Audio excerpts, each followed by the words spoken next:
Welcome to day 78 of TFIF 365. And today I want to talk through an aha I had this weekend as I continue developing my practice of managing my feelings.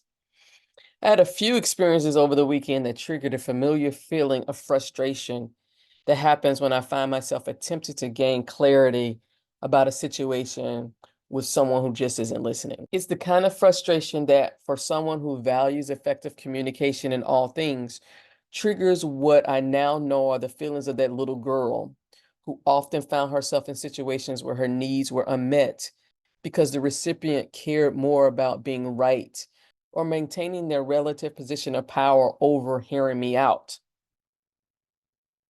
I found myself crying and really didn't understand why, because it is in those moments I feel stripped of my voice, my ability to advocate for myself. I feel powerless. I feel like the only way to regain control is to fight. So I go on the attack to inflict as much harm as possible in order to get across my point that I can't be fucked with. But the aha is that that is no longer who I am. And in those situations, I need to see them as opportunities today to parent their inner child by modeling the self-regulation skills that I've developed, which were never modeled for me then.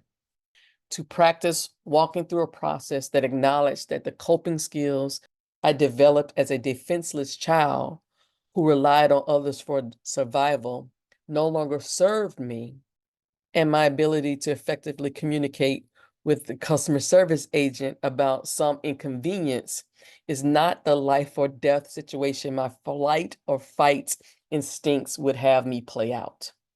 So I have to stop and I have to breathe.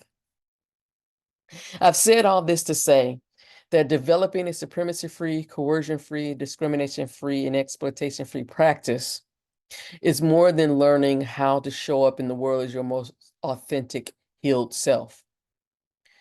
It recognizes that overcoming most of our triggers, barriers to our stated goals, require us to go back and unlearn all the ways that we've learned to navigate a lived experience that requires us to engage with other wounded individuals who have also learned to prioritize protecting their egos, their status, and their relative privilege at all costs, whether they're conscious of it or not.